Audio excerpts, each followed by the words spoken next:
Good evening, everyone. Please note, as this is a public meeting, this meeting is being recorded and will be posted to the City of Beaverton's website. Minutes are still being taken as well. Please make sure you are muted unless you are the active speaker. Attendees are automatically muted. For any quick comments, you can hold your space bar to unmute and release the space bar to become muted again. Please be aware of items in your video background which could be offensive or distracting to others. You can select the virtual background in the drop-down list next to the video icon.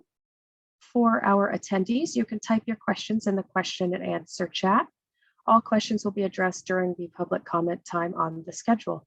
If you would prefer, you can also click the raise hand button to ask your question directly, and we'll make sure to come around to you as soon as we are able to.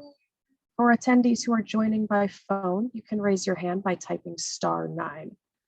If we have multiple people waiting to speak, the order of who will be speaking will be put in the chat box. You are welcome to have open discussions in the chat function at the bottom of your screen, but please be aware that the chat becomes public record. I'll be monitoring the chat, so feel free to let me know if you have any technical difficulties and I can troubleshoot with you. Thank you very much. So we have a really exciting schedule for us tonight. As ever, we'll begin with an approval of our previous meeting minutes. We'll hold public comment period. Then we get to dig into further planning for Bike Beaverton, which, as you may recall, happens next month. Yeah, already. We'll have a discussion about the community vision plan. We'll get a THPRD update from Bruce. We'll have a discussion about the regional flexible funding allocation, and we'll close out with city updates, member comments, and announcements. Since we are running, I think we'll be running a little ahead. We haven't done an around the room introduction in a little while at a meeting. So let's just go ahead and start out our meeting with some quick introductions. Your name, where you're from, what year it is for you on the committee. So let's start out with switching over to my list here. Jean, why don't you call them out in order? I'm flipping through a million windows. Well, Amanda, I'm going to have you do yourself first because you didn't quite introduce yourself. I'm Amanda Koppel. I'm the current BAC chair. This is my 4th year on the BAC, and I live in the Five Oaks area near Nike. Great, thanks, Amanda. How about Michael H? Hi, everyone. My name is Michael Hashizume. I believe this is my 5th year on the BAC. I'm currently serving as vice chair, and I live in the Denny Whitford neighborhood. Let's do Michael Dunleavy. Hi, I'm Michael Dunleavy. This is year 4 for me, and I live in the Bose neighborhood. Great. Okay, and we're going to get the last of the Michaels, Mike Mulligan. Hi, Mike Mulligan. I think it's something like my 12th year on the committee and live down in the southwest corner, kind of Murray Hills area. Great. Let's go to Amy. Hi, I'm Amy Browning. I live in the Five Oaks, Triple Creek area, and I think it's my 2nd or 3rd year working with everyone. And what brings you here, Amy? What other committee are you on? I am the liaison from the Mayor's Youth Advisory Board. Great, thanks. Let's go to Nathaniel. My name is Nathaniel May. I am in my 2nd year on the advisory board, currently serving as the recorder, and I live apparently next door to Mike Mulligan. Okay, John Vogler. Hi, everyone. I live in southwest Beaverton, a little south of Mike and Nathaniel, and I've been on the Bicycle Advisory Committee now. This is my 3rd year. Okay, how about Chuan? Why don't you go ahead? Hi, this is Chuan. I'm the 1st year in the Bicycle Advisory Committee. I live in the Sidamio community. Great. And just since you're here, Natalie, why don't you introduce yourself, even though you're later on the agenda? Yeah, of course. Natali Pardo. I work with the City of Beaverton events team and helping with the Bike Beaverton planning. Great. Okay, I think that's everyone. Yep, that's everyone I see on the list. And Jean, did you introduce yourself? Oh, no, I didn't. Hi, I'm Jean Seneschal Biggs. I am the staff liaison to the Bike Advisory Committee. I work in the Community Development Department at the City of Beaverton. I'm the Transportation Planning Manager. Thanks for being here. Jean, if you could please display our March minutes. Our next item is to review the March minutes.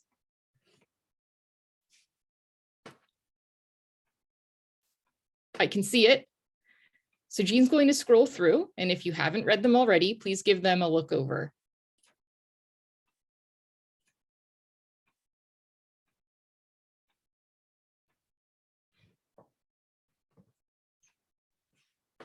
Great job on the minutes, by the way, keeping them nice and concise. Thank you. I was wondering, actually, Michael, if you experienced a minor amount of stress as we scrolled through the minutes and you're like, oh, I hope they get approved.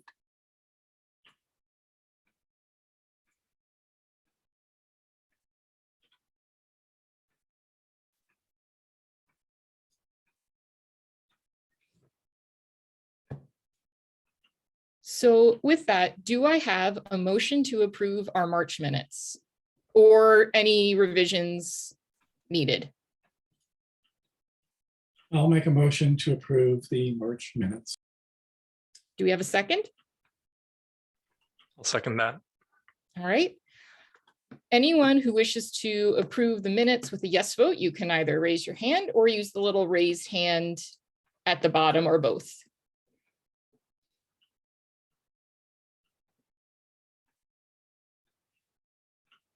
Nathaniel, do you have that?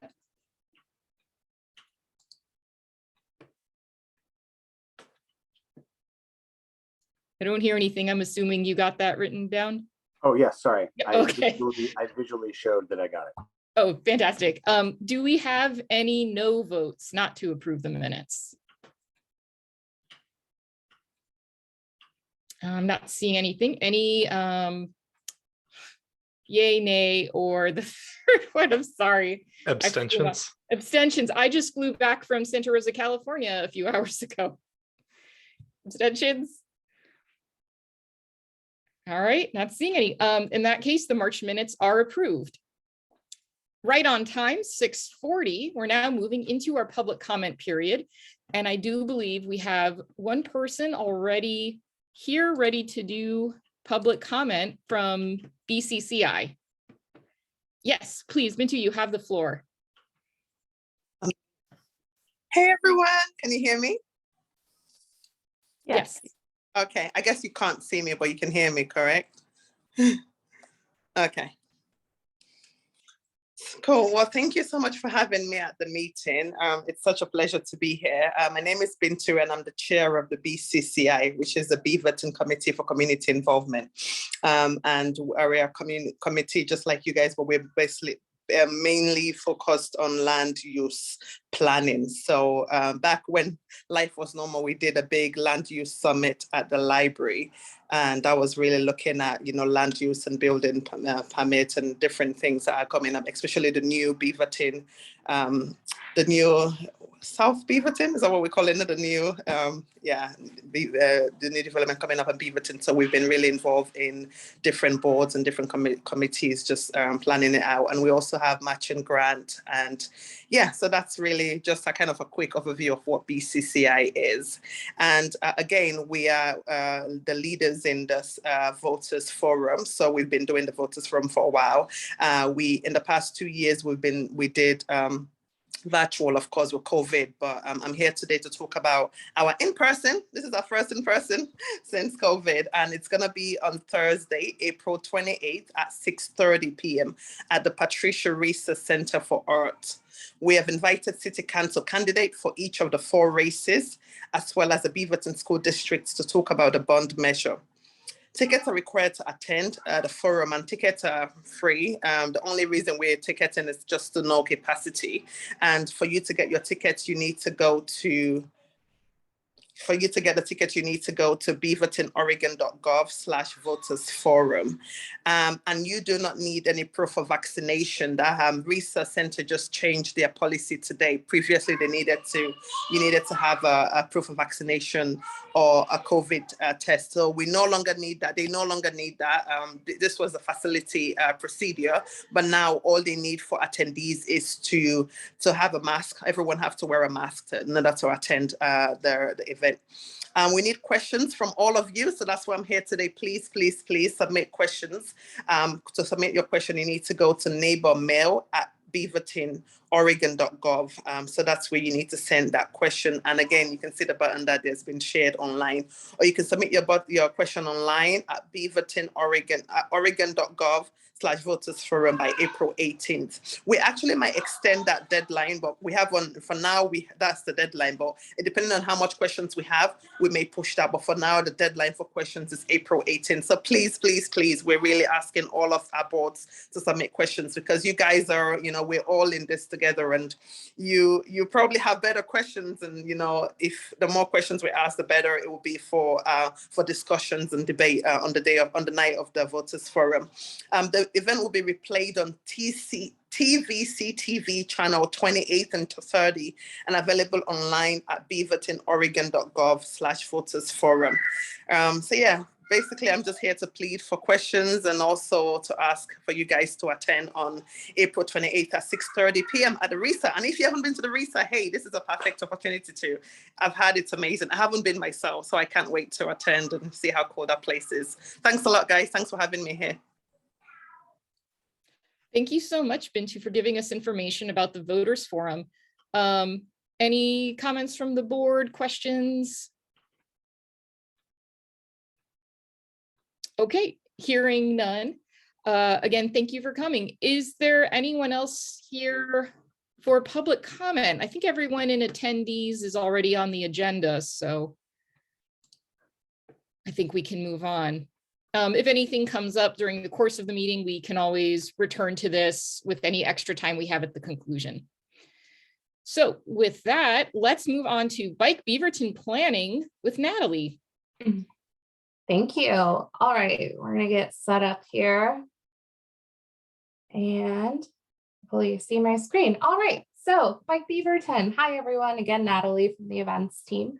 Helping you support with Bike Beaverton, which is May 22nd, hosted on a Sunday from 1 to 3 p.m. So just as kind of like a quick recap of the event, it'll be taking place at City Park. At 1 p.m. we'll be doing community booths and the bike rodeo hosted by the BPD bike team, and then 2 p.m. a family-friendly bike ride. This map hopefully isn't a surprise to you. I shared it last meeting. I can confirm this is our official map. The Erickson construction is going to be complete and everything. So this is what we're moving forward with and will be shared.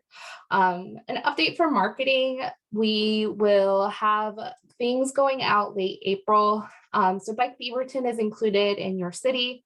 It's going to be included in a special summer events mailer that comes out from our office with all of the events that we host over the summer. So Bike Beaverton being one of the first ones on that list.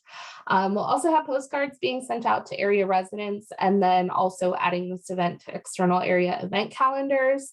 So if you know of any that should be great for us to advertise, please send them my way. I'm just kind of Googling my way to Portland area calendars. So if you know of any excellent ones, please send them my way and I can send them there. When it comes to updates on booths, so I did share some last time. These are our updated list of additional booths that will be available at the Bike Beaverton Community Booth Fair. Nike will not be there, but they did send us a couple of items for donation.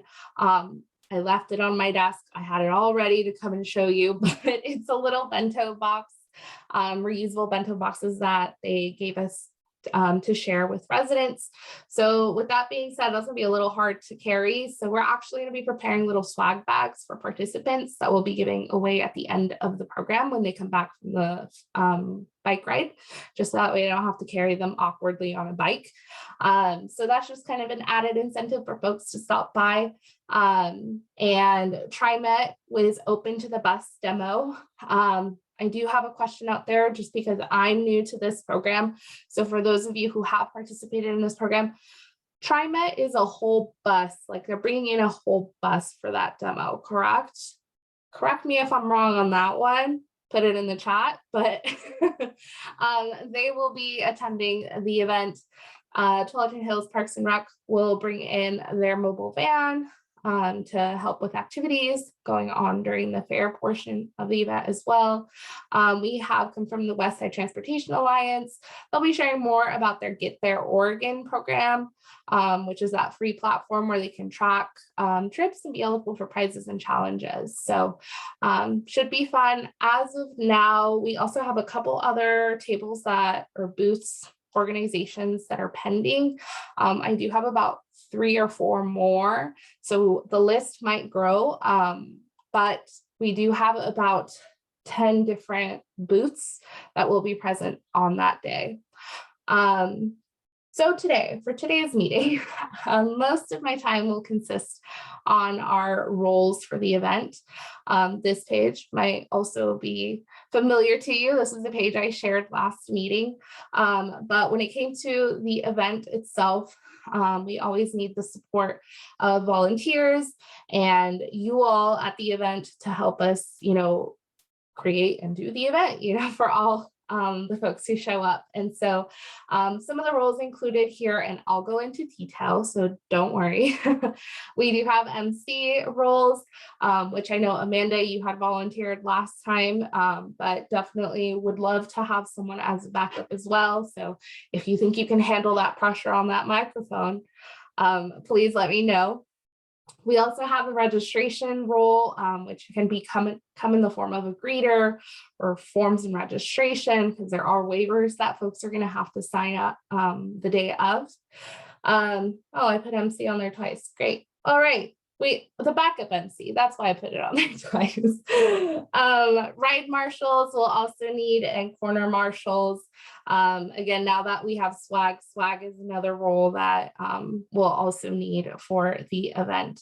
When it comes to volunteer roles and how they're going to be filled. So I actually created a volunteer form.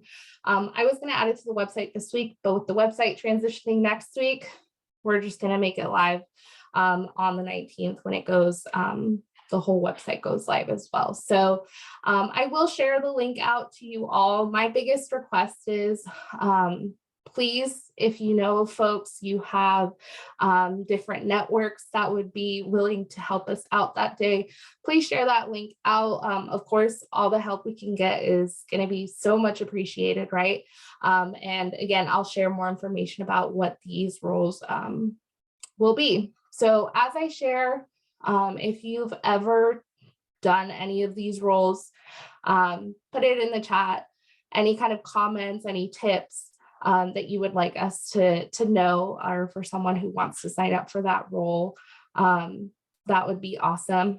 Also, please check the number of total volunteers that I have for each role, because again, I'm going off of notes. And so if there was something that, maybe you as a participant in 2019 was like, yeah, no, we need more people for this role, also great information for me to have. So with that being said, registration being the big one. So this role itself is setting up tents, having the forms, the equipment. It's just that little station, getting your station ready. So helping participants complete the required waivers or check in pre-registered riders. We're looking into that option as well. So that way we can kind of avoid that time that it takes to fill out all that paperwork. Manage lines. So again, as people are arriving, making sure they're standing in the right line or moving to the side if it's too crowded, and handing out required wristbands. These wristbands will be used to kind of indicate who has already submitted a waiver, just so that way we have record of that. So total spots for that, we had 8. Again, double check the numbers if you've been to the event before, but we're looking for 8 at a very minimum. Corner marshal. So with the corner marshal, you're assigned to a location on the route on the event to guide lost folks, really to cheer them on, continue, the route.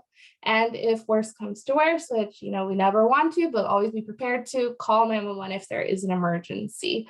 So with the corner marshal, really, it's just hanging out, again, cheering on. So with that being said, bringing a speaker, we say boombox, but I feel like it's Bluetooth speaker now, right? Having your balloons, having a chair out there, any musical instruments, anything that can kind of make it a little bit more festive environment for folks as they're riding through. Costumes are highly encouraged, not required. But this is a great opportunity where if you want to bring someone, whether it's a family member or a friend, they can always tag along for this role as well. Total spots that we have are 10 for this role. And ride marshals. So this is really setting a good example for others as you ride with event participants on one of 3 routes. So this is just making sure that folks are riding in a single file.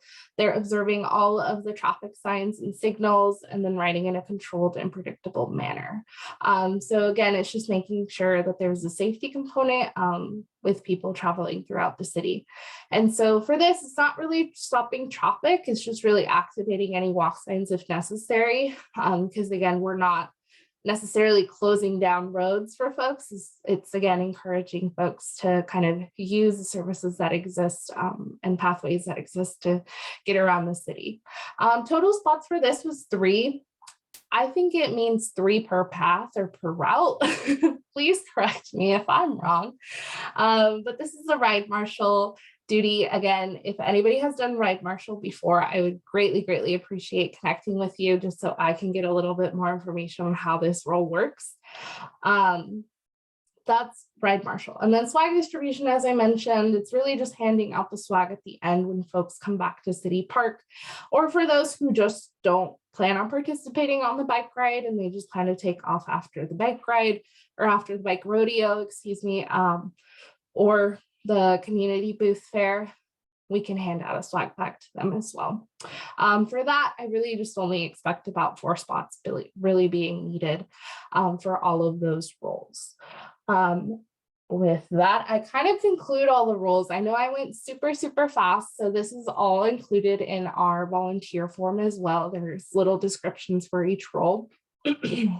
And I apologize, I did not open the chat, but I'm gonna go through it as well. And let me just go back to the main kind of volunteer duties. If you see any of them, again, I'm here to kind of take note. If you already know you want to do something, let me know right now and I'll write your name next to it. But if you need some time to look over, again, the sheet, I can send the link out to all of you. And again, my biggest request being if you all can recruit volunteers to help support the event as well. One thing I see in the chat is that Mike Mulligan notes that you might ask Washco Bikes to put out a call for volunteers in their May newsletter. Yep, that's already on the list. Thank you. So folks, if you have anything that you'd like to write about, send a direct message to Natali, or if she signs off, contact myself or Jean, and we can make sure to get those messages to the right place. But since we have Natali with us here right now, and we still have 4 minutes, does anyone have questions, comments on the spot volunteerism? Another option for volunteers is if Jean has a list of our past board members, that would probably be a good source to ask them to come back and assist. Yeah, that is a great idea. I will go look for that list. It's somewhere. Yeah. Also, now, have you identified which corners that you want your ride marshals on?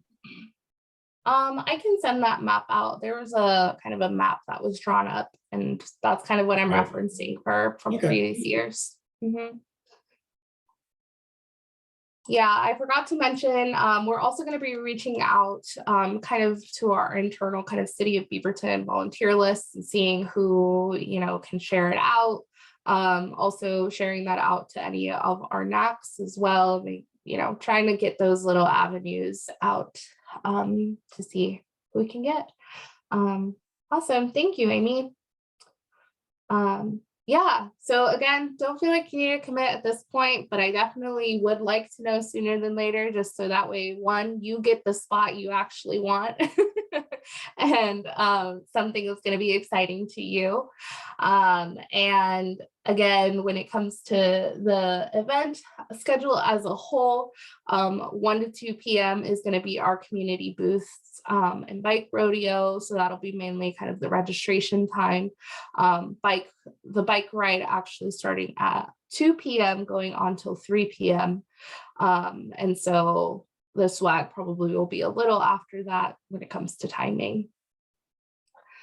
And also just add probably some of these like corner or the registration folks could transition into being ride marshals as members from the board, something like that. That too, yeah. So with that, I talked a lot about volunteer duties, but is there any other questions too or comments just in general from either last meeting or this meeting that you'd love for me to know? Ooh, safe routes to school. Thank you, Nathaniel.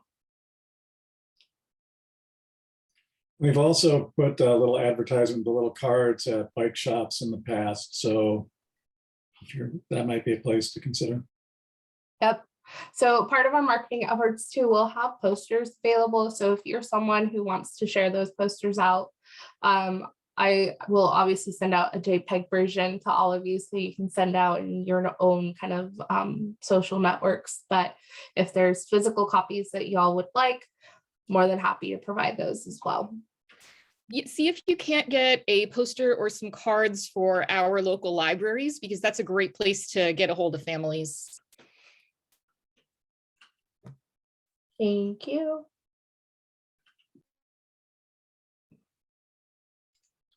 All right. I did have one sort of quick question. I seem to recall in 2019, there were a few non-English speaking folks who came to attend, and I can't remember if we had registration forms in Spanish as well, or if we had Spanish speakers on hand or something to facilitate them. Is that something that's sort of in the conversation now? Yeah, thank you for bringing that up. That actually was a comment that I remember reading, was registration forms being available in a different language. So yeah, most immediately, definitely Spanish is going to be the language that we plan to kind of translate the application or the registration form to. When it comes to volunteers, I will add that. Do you speak another language? Because that's actually pretty good to add now that you bring that up. I know for us, we have staff that are Spanish speaking, myself being there as well and helping with that translation, but the more the merrier, right? So thank you. I'll definitely add that to the volunteer form because that wasn't something I thought about.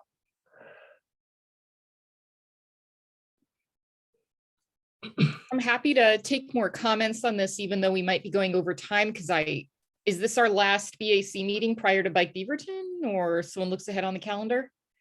Yeah, one more. Okay, very good. Yep, we'll have one more, so you'll see me in May with more detailed final information. And then you'll see me again in June when we meet up for a debrief as well. In that case, any final comments from the board? All right, I'm not seeing any. Well, if anything comes up, again, feel free to email Amanda or Jean. And thank you.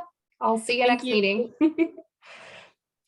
All right, then moving on. I saw Amanda Hoffman on. Don't know if I saw Nathan, but we can get going with talking about the community vision plan. I'm here as well. Oh, great. We've got both of you. Yeah, it's good to be here. Let's see. Yeah, so I'm Nathan Davis. I'm the project manager for the Vision. I would like to introduce, though, Amanda Hoffman, who is one of our great Visioning Advisory Committee members. Amanda, would you introduce yourself and tell a little bit about the Vision? Yeah, sure. Hi, I'm Amanda Hoffman. There are a number of Amandas that I'm seeing on committees, so that's great to see. I'm usually the only one. But anyways, I'm Amanda Hoffman. I've been on the Visioning Committee for a little over a year, and we've been gearing up for that year for our 2022 now visioning process. I don't know how many of you know about the visioning process. If you've lived in Beaverton, you may have heard about it before. It's been around since 2010. 2010 was the first big survey to go out into the community and see what we want for Beaverton, what is great, and what the community should look like going forward. It was revisited in 2016, and then we planned to in 2020, 2021, and then COVID hit. So now we're doing it 2022. Yes, Jean's got that. And I'm sure our staff that is present tonight can tell us how important the visioning process is and the report that will come out of this. My understanding is the city staff uses it in making decisions about events and budgets. So it's really an important thing to make your voice heard. And not only for this year, but looking forward, for the next 5 or 10 years is what we really want to look for. So that's kind of an overview on why it's so important. I'll throw it back to Nathan and see if there's anything else that I missed that he wants to add. Amanda pretty much nailed it. I think the big things that we want to be able to get across is that the Vision has launched. We are currently conducting a survey, a series of targeted focus groups to make sure that the entire community gets to be able to have some kind of say. We have found in previous visioning efforts that there are a lot of communities that get left out. And so we want to be intentional to make sure that folks that are a part of non-English speaking communities, folks that are from BIPOC communities, folks that are youth, seniors, people with disabilities. We're working with consultants and we're putting on focus groups to be able to make sure that we get as many people involved that way. But we also generally want to hear from as many people as we possibly can. So the survey is the way. I will put a link in the chat here that has our webpage that has both the link to the survey as well as an opportunity. If anyone is interested in going a little bit more in depth, we're also offering 30-minute phone interviews. So please sign up for those. We definitely want to hear from more folks as we are doing some of our outreach. Now that the weather is getting a little bit nicer and knock on wood, the COVID rates are lower. We've been trying to get out in the community more, attending farmers markets, community events to be able to actually hear from folks, to be able to see what folks want. And I can tell you right off the bat, having attended one of the farmers markets when we had nicer weather a couple weekends ago, bikes are forefront for a lot of people, and bike infrastructure in particular. I, as a cyclist myself, I was able to very much agree with several folks that came up to me that are like, it's great that we're putting in bike infrastructure, but I'm so used to like just getting dropped onto a major road and not having anywhere to go. And so we need to do something about that. And so if you are passionate about cycling, if you're passionate about just being able to have a transportation system that works for everyone, we want to be able to hear from you. Please take the time to take the survey. If you've got 30 minutes, I would love to have you for an interview. We love having people be able to talk to us and be able to give their ideas. Specific ideas that have come from past visions that are kind of have been implemented include the food carts downtown, the climate action plan that the city has developed, as well as the climate action team that the city has, the affordable housing team and some of the programming that came from it. All of those came down from previous visions, and as well as a lot of the housing developments that have been going on. So it really does matter what we hear from folks, and the ideas that we hear from the community do get implemented. So I guess I would just want to impress upon you the time that you give is worthwhile, and we really want to be able to hear from you. I think we were booked for 20 minutes, so I will want to allow for question and answers, but I don't think we're going to take 20 minutes. But does anyone have any questions about what we're doing, how they can get involved, or any other thoughts that they have? Maybe even if you have ideas, just what you would like to see in this vision, I would be interested to hear them. And I'll jump in while people are thinking, hopefully, of questions. There are a couple questions specifically on the survey around transportation and livability, and bicycles are mentioned at least once, maybe twice in there. So please make sure that at least you take the survey, spread it to your network, however you may do that. Have your friends, families, bike groups, buddies, everybody take the survey. And like Nathan said, if you want to get more involved, we'll have other process steps after this, but we'll be looking for some more in-depth information and feedback. But if you have ideas and things that you want to get across today, tonight, have Nathan and I jot down, please let us know.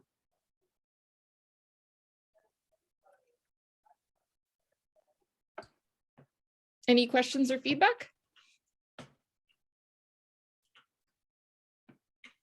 All right, well, I have one. I was looking at some of the themes and projects listed on the link that you gave to the group, and was wondering which City of Beaverton committees and boards you've been working with to develop some of your ideas going forward. Yeah, that's a good question. So a lot of the themes that we have initially determined have come from previous visions. So a lot of that I can't necessarily speak directly to, that they came from specific vision committees or boards.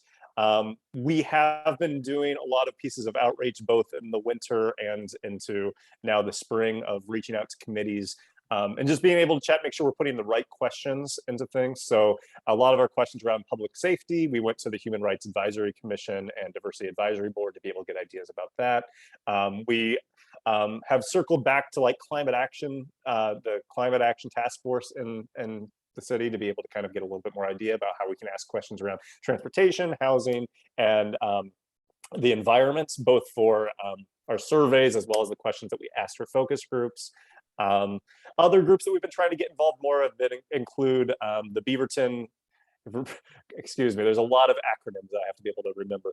Beaverton Committee for Community Involvement, BCCI, that's what that one stands for, which I think have given us a lot of good input on making sure that we are being intentional about our outreach and some of the methods that they have employed in the past to be able to make sure we get actually things on the table. And so we've been trying to be able to make sure that we are getting in front of folks as much as we can early, hearing from folks to be able to make sure we're asking the right questions. I think that's an immense challenge. One thing we've kind of found with a lot of our public outreach and some of our initial surveys that we've gotten back is if you just give people a space to be able to talk to you, and kind of regardless of how specific of a question that you ask them, they will come up with ideas. They will tell you what kinds of things they would like to see in their future, and you will get a lot of good feedback. I think the big thing we have been very aware of and have wanted to make sure we are doing right is making sure we're giving everyone the microphone at least once, and making sure that we're giving people the opportunity to be able to say things. Because I think that's, in a lot of these outreach processes, I've worked in this field for a number of years, that's where things are weak, is you get the same people who come to the table. I love you, you are all committee folks and you're all very passionate folks, and we want to be able to hear from you, but you're also the kinds of people that always get to be able to have a say in these things. And we want to make sure that people who don't have the opportunity to be able to get involved with the city on a regular basis also get to be able to have a chance at the table. So that's kind of been our initial outreach process, and I think some of the big values that the visioning committee has held moving through this process. Questions or comments? Mike, you're muted. The space bar didn't work. I'm curious what types of questions you've been getting or comments as far as traffic safety is concerned, because I think we've had actually some questions or some comments, people already asking us about what's been your observations of traffic around the community. I'm just kind of curious what you're getting. Yeah, you know, it runs the spectrum. You have lots of folks who are, we did hear a lot of good things about, like, oh, we want to be able to make sure there's parts of the town that are more walkable, that people can transport from place to place as much as they, in the way that they want to. A lot of folks are we need more parking and we need less traffic downtown at the same time. And so I think one thing that I would be looking for from a committee like you all is how can we get more specific, and how can we start figuring out what would be applicable for folks. We did get some good ideas from Jean, yourself, and your team as to how we can go about asking questions around how do people want to be able to get across town. But I think that is a challenge that a lot of people want all of the above. They want to be able to have a system that allows them, or is climate neutral, low traffic, has lots of parking, but also they can continue driving their car wherever they want to go. And so I think there's a little bit of a conversation that we're going to have there. I can speak to the process. Right now, we're just kind of going out there, finding what people's ideas and thoughts are. And then we will have a period of time throughout the summer where we're going to be able to collect some of that information, come up with some core principles and ideas that we think people want based on that data, and then go back out to the community and do some more of that fun interactive things. Like what are some of those values, or what are some of the things that we should be measuring ourselves and how we want to improve over time. So I hope that's not too muddled, but that's kind of what we're initially hearing. And I think a couple of questions you might want to be asking are, do you feel safe walking or at intersections? What would you see as being an impediment or a reason why you would or wouldn't use active transportation, ride bikes? That might give you some good sense of what are things that may be keeping people from getting out of their cars. Yeah, I think I would love to collaborate more with you all as we move into more of the activity kind of data collection phase rather than just the straight survey and focus groups. Because I think there's some opportunities, like you put a map in front of some people and you have them say, where do you feel safe walking around? Where do you not feel safe walking around? And you get some really interesting responses as to where they feel that way and then why they feel that way. And that gets you more at the area of like, where should we be prioritizing? What kinds of things should we be prioritizing? And so I hope this will be meeting one with the Bike Advisory Committee, and I will be able to come back here later on at a later date and can kind of look through some data together and figure out where we go from here. But other than Nathaniel, I want to hear from you as well. Cool. So I was just in Boston with actually another cyclist in Beaverton for a coffee competition, and we were both delighted by Boston's bicycle infrastructure. I wonder if a valuable piece of information that we could gather from local citizens and just interested parties would be things that they have enjoyed in other places that they've lived or visited that they would love to see in Beaverton as well. Sometimes the ideas that we have just growing out of our own minds are not as actionable as things that we have seen actually happen in other municipalities that could be realistically implemented in a city like ours. I love that idea. I know currently we are doing some partnership with THPRD and some of the city development department on a parks and open spaces piece. And that was one of the key questions that they were asking the general public as well. Is like, specifically looking at parks, they were looking at like, what are examples of parks either in the city, in the world that you've been to, that you've enjoyed, and why? And I think there's some really, I think around walkability and bike infrastructure, I think those are pieces like people like, I went to Las Vegas for the first time a couple months ago. I don't really love the city of Las Vegas, but I do love the fact that you can walk from place to place within the city without feeling like you're going to get hit by a car.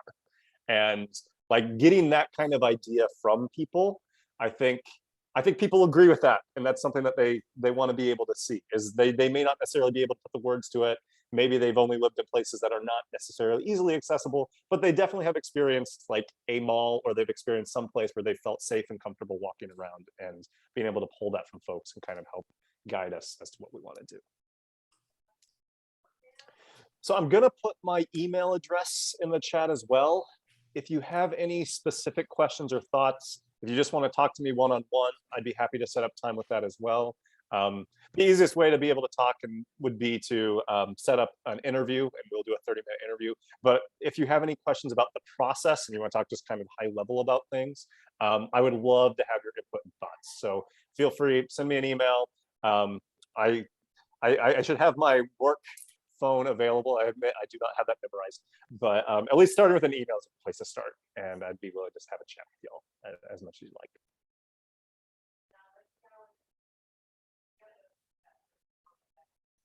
Anything else from the committee while we have Nathan and Amanda here?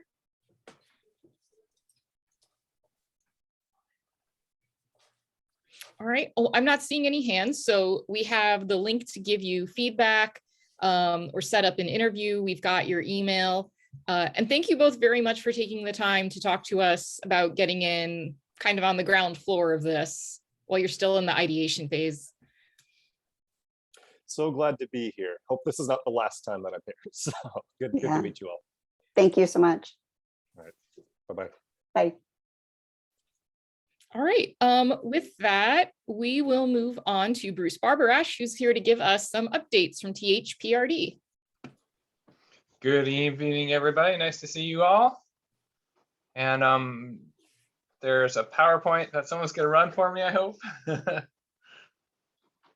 Very nice. All right. So I'm here just for some kind of general updates and just to kind of say hello to everybody. Nice picture of Fano Creek Trail. If you haven't had a chance to see that, that's just south of Denny Road, and we're pretty excited about it. And the community out there has been pretty active about using the trail there, and they love hanging out on the bridge, and I don't blame them because there's a great view from up there. Next slide, please.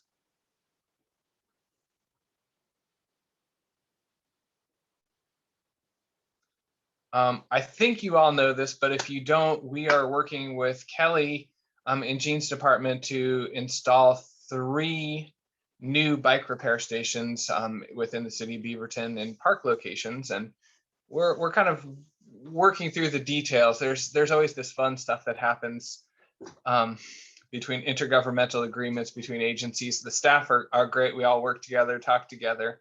But the one that I'm most excited about, I think, is we're going to install one at Eichler Park, which is off of, why am I losing my mind here? Not Canyon Road, but Farmington Road. Farmington. Yes, thank you. And what's really cool about it is that's a neighborhood where there's a lot of kids and younger adults who ride the pump track at the park there.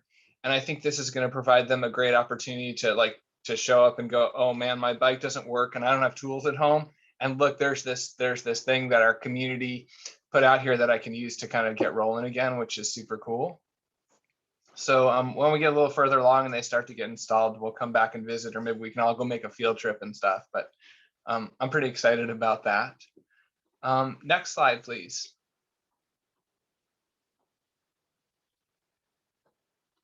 All right. And then I've got just kind of a handful of general updates. I think some of you might have heard about this last year. We are working with Clean Water Services and City of Tigard at the very south end of Greenway Park to improve the undercrossing at Shoals Ferry. And we're going to raise the bottom of it just a little bit, and we're going to kind of change the way the drainage works in there so that it's usable during a little bit wider portion of the year. We tried to do this last summer. We had funding for it, but we couldn't get a contractor to bid on it. So we're going to try again this construction season, and I'm hopeful that it will work. You will also see the folks from the Willamette Water Supply Project at the south end of the park, right on Shoals Ferry, digging a big trench, or it's a boring pit technically. They're going to put big machines in the ground and drill a pipe horizontally underneath the creek. It shouldn't impact the trail or park users. There might be an occasional crossing of a construction thing or equipment or what have you, but it shouldn't stop folks by and large from using the trail there. So just a heads up, that'll be going on roughly from now through November, including their cleanup. So that'll be interesting. Another big construction project that's going on, this is year 2.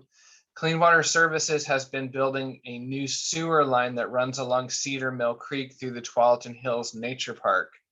I'm guessing most of you, if you cycle through that area, you go around on the West Side Trail and then along the Max tracks.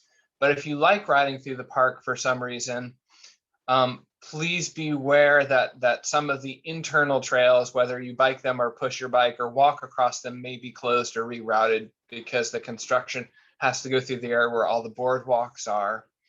The really good news is that anything that is being touched by the construction project will be rebuilt to a newer standard.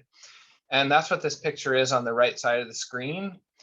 And so all of our boardwalks will, all the ones that are impacted by the project will be rebuilt with what we call pultruded plastic. It's like a really grippy fiberglass product, and it should not be anywhere nearly as slippery as wood or any of the other surfaces you might be used to out there. So we're pretty excited.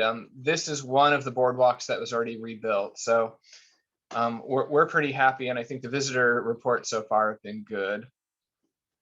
A little bit less exciting, but important in the long term. Over the next couple of months, and once it stops raining a little bit, we're going to be seal coating, basically putting kind of like a layer of rejuvenating tar on top of a bunch of the paved trails. I don't know exactly where those are going to be yet. We're still negotiating with a contractor to do that, but the big idea is it helps the asphalt kind of last longer and be a little bit more pliable and stop it from cracking.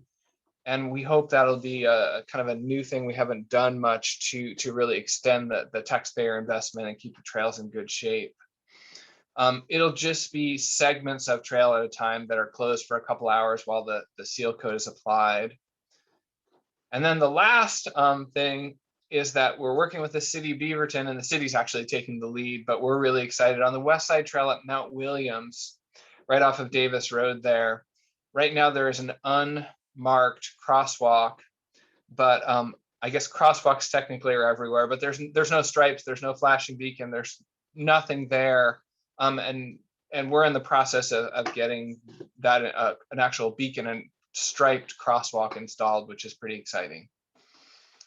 So that's kind of that. And then I've got two more quick ones. Next slide, please. I think one of my colleagues came to talk to you about the Highway 26 crossing of the West Side Trail. And we, like the city, are in the process of applying for RFFA funds to try and advance that project along. So I know it's been a little while since someone might have come and talked to you about it, but we're still behind the scenes working on it. We always just like to let people know, like, hey, we're real, we're still doing this, and it'll be coming. Next slide, please. And then the last thing that we're also seeking funding for is the Beaverton Creek Trail as it goes from downtown Beaverton over towards the Tualatin Hills Nature Park. And we're excited to have found an alignment that looks like it'll work for the many landowners who are over there, and it'll be, I don't know, it'll be a different experience, a little bit more urban than some of the trails, but also some nice sections will go along the Nike Woods there and along the train track. So a good different way to get places when we finally get there. And we might come back to you and ask you to testify on our behalf. So I just wanted to kind of keep these things fresh in your mind, but we'll see if we end up that far in the process. And I think that's all that I've got, but I'm happy to stick around and answer any questions folks have. Michael, I see your hand. Yeah, thanks, Bruce, for all the updates. I'm really excited about the Shoals project. I used to work over there and bike into the office a lot. I'm kind of curious. I know, I think you may have come to BAC a few years ago and sort of discussed some of the options that were in play. And I thought at one point an at-grade crossing across Shoals was part of the discussion. Is that sort of dead now and only focusing on the underpass? No, we're kind of taking a belt and suspenders approach. And so we'd looked at a whole range of options. We spent a long time trying to get funding for the at-grade crossing. And we believe we have the funding lined up, but it won't be officially and finally approved until the calendar year 2023. So about a year from now, we'll get the kind of green light, like, here is the funding. It's kind of a circuitous route, which I'm hesitant to tell the whole story. But the long and the short of it is, once we have that money, it'll probably be about a 2-year process of design, public feedback, permitting, and then construction. And so we'll end up with both, with the idea that all of our survey work said many people would prefer to take the undercrossing because they felt it was more continuous and it was a little bit more pleasant than interacting with traffic, at least motorized traffic. The downside of that is that the undercrossing can get flooded pretty easily. And with climate change and these big storms, we're seeing a lot more sudden events where water fills up, water goes down. And we also feel that if folks are using the at-grade crossing more, then people driving cars are a little bit more used to seeing pedestrians and stopping for the signal. So we'll see how it goes, but eventually we will have both. That's great. I like the belt and suspenders analogy. I was also kind of curious. This is less relevant, but what is it about this project that's making it difficult to bid out? I think it's just that there's so much construction in the area. Contractors are really, I'll just say, choosy about what they bid on, and they're taking the bigger projects they perceive as easier. And I think this one is just viewed as not so attractive for various reasons. We don't think it's that hard, but maybe it's just not big enough to be worth some folks' while. We have this, well, we're just hopeful that this time around we're putting it out a little bit earlier, and hopefully someone will say, yeah, I want to do that. Great. Thank you, Bruce. You're welcome. Any more hands? Oh, well, could someone please put back the slide that had the picture of, I think there was a planned trail on Farmington, was it? Yeah. Oh, no, the last one. Oh, there it is. Planned Tualatin Valley Trail. I was just curious about where that was going. Yeah, I think that's a conceptual alignment, and it just shows up on there as a, just so folks can envision there as a whole system planned. And I think that's a Washington County trail, but I'm not certain. I know that they worked on the TV highway section a little bit further west recently. Okay, because I'm trying to see if that is going along a service road, because it looks like it doesn't quite go along the main road that is south of the wetlands. But anyway, I'd be excited to see anything going through there. I'm excited to see the progress on the new trail that is north of Milliken Way going through the Nike Woods. And I guess that would be by Tektronix. I've walked that existing trail many, many times going between my house and New Seasons. And it'll be real nice to have it paved and to have that as a much quieter option than biking Milliken Way. Yeah, for sure. And the other nice thing is this trail will eventually go underneath Murray. Mm-hmm. And that's something that's kind of a pedestrian barrier right now, of course. Yeah, Murray and Milliken is a choice, especially with the lack of bike lane heading west when you're crossing Murray on Milliken. So having that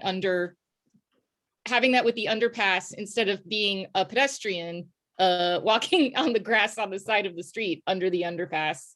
Yeah, for sure. Good. We still have lots of time left if people have questions. I always tell folks, these things are like watching ice melt. It's going to happen. It takes a while.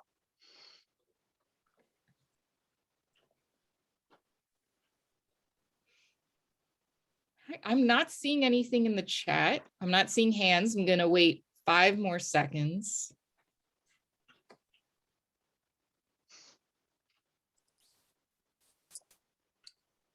All right, well, I guess that's it for now.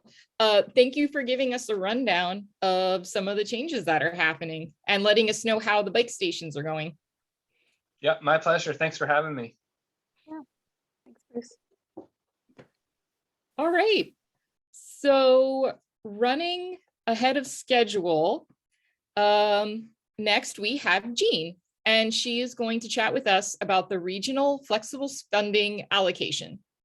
Right, so Bruce teed us off with his 2 slides for the 2 trail projects that THPRD has put in their applications for. And they're on the list. So Bruce, you're welcome to hang out, because if you read the agenda, you see what sort of I'm here to pose to this group. What do they want to do? Hi, everyone. So I am going to share a couple of screens. I don't have a presentation.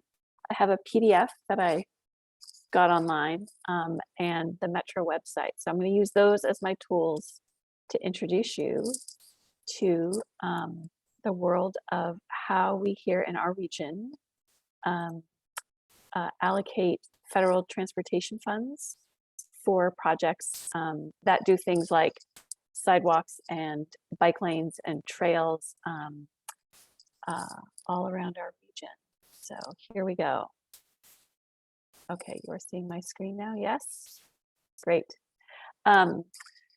So I'll just give the briefest overview. Some of you may know this. This may be new for many of you, but as I said, we call these the regional flexible funds. They're the federal funding that comes to our region through Metro. So the decision making around this funding, the ultimate decision maker is the Metro Council. They're the ones that approve the projects that get this funding. We're right now in the application cycle for this 3-year period from 2025 to 2027. So here we are today in 2022. We look out further ahead before the funds actually become available, so that there's work that has to happen to make sure that all the that's what I'm looking for. We call it programming, but that the funding is in place when a project is ready to start up in 2025. So we look several years out before we even get these funds. And I'm here really to let you all know about this. We're going to walk through these projects that have been proposed. And I think really the question for all of you is this an opportunity that you would like to do formal testimony and provide comment on the projects that you have thoughts about? So I'm going to get to the list here in a little bit, and I'll put this link here in the chat so you've got it. I'm going to make sure everybody gets it. So you can check this out too, like on your own time afterwards, if you really want to take a deep dive. But there's a list, there's these summaries of projects, so like one-pagers, and that's what I'm going to walk through tonight. We'll just scroll through them. But you can see complete applications. They've organized them by county and the city of Portland. But this process started months back, where there's some program direction and guidance for the criteria and the process for selecting the projects. As I mentioned earlier, the Metro Council makes the final decision on who gets the funding. They also made the final decision on sort of that program direction, but they do it with the input of this committee called the Joint Policy Advisory Committee on Transportation. They are an appointed group of elected leaders from around the region within the 3 counties, but also their representatives there from ODOT and TriMet, their leadership. Federal Highways has a rep. Even Southwest Washington has some representation there. So there are decision-making body for our regional metropolitan planning organization, which is Metro. So we're now at that place where they're going to be hearing more about the projects and ultimately leading to a decision. So I'm going to get down to this schedule here. The public comment period starts next month. So that's why I'm teeing this up now, so you all have some time to think about it. After that public comment period, there's more meetings, briefings, workshops, discussions over the summer. And then TPAC, which is a staff level group that makes recommendations to JPAC.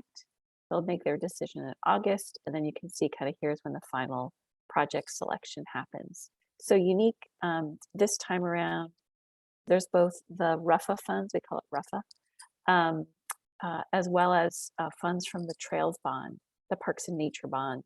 There was a Trails set aside.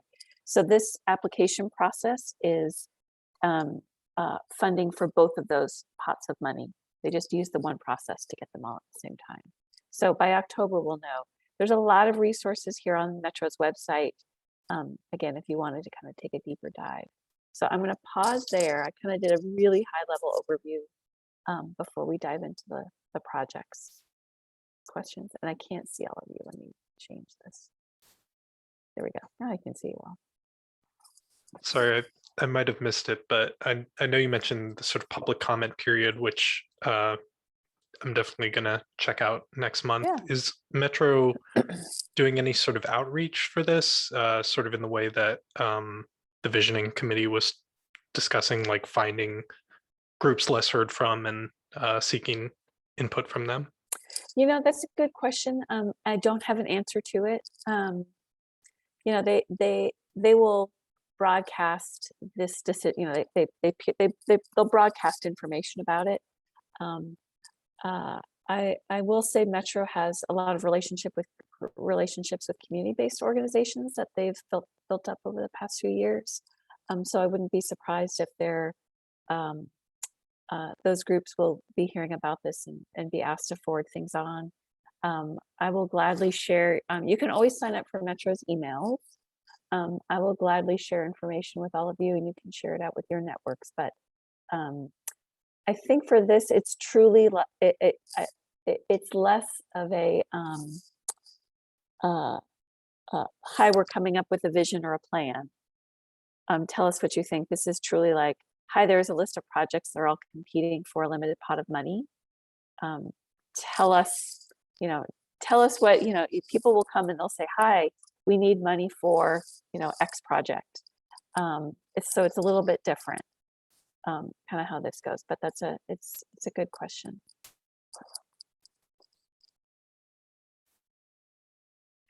Any other thoughts? Okay. Shall we look at the list? Okay. Make you all a little smaller. And let me do a share.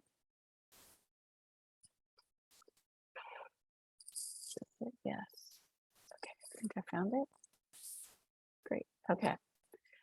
So 29 applications in all. This is the very first page it's a 50 megabyte packet. I would have emailed it to you, but then I thought, no, let's just go through it together. You can download it later on your own. Beaverton, I guess because we're a B, we're at the top. This is not in any ranked order, so we still need you to weigh in on our project that we put together. But you can see there's just, it really is regional. We're really seeing what all the other cities within our region put together. There are particular, there was a set limit on the number of applications for Washington County, Clackamas County, Multnomah, and City of Portland. I think primarily to help just sort of manage how many applications Metro staff and their consultant were reviewing. So these went in 6 weeks ago, maybe. And Metro is doing a sort of there's a technical review and a scoring and a ranking that they're working on right now. And then they'll release the list and they'll say, here's sort of how everything lands. And then, it's basically we go from a process of here's this many, and it's winnowing the list, right? And getting to a list of projects that fits within the total funding that's available. So long list of projects. Okay, so I'm going to scroll through and okay, it's 7:40. Okay, great. And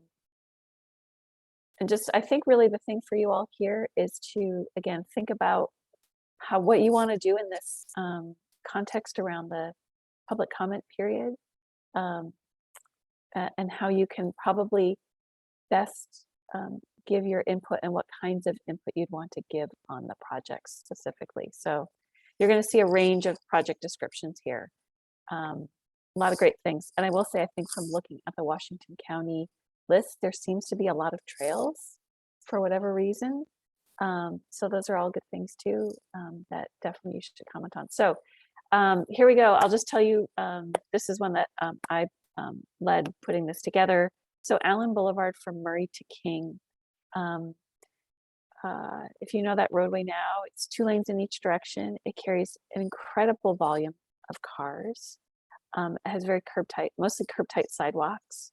There are no bike lanes. There are some places where we've widened it to be 2 lanes each way with a center turn lane. But it's also been, it's a corridor that's really, very unsafe. It is in our regions, I'm pretty certain it's in our region's high injury corridor network. Yeah, it is. It's on the high injury corridor map. We've had people die there in recent years. So this is an area where I think what we need to do is really take a moment to do some planning work and really evaluate the corridor and look through come up with different alternatives and develop those options and really lead the community through a decision-making process. What's hard is there's not a lot of right-of-way left. What's currently in our transportation system plan describes a project that's, I want to say like $50 million, and those numbers are probably out of date now. And that because that assumes the solution is widening, but it would be very impactful there.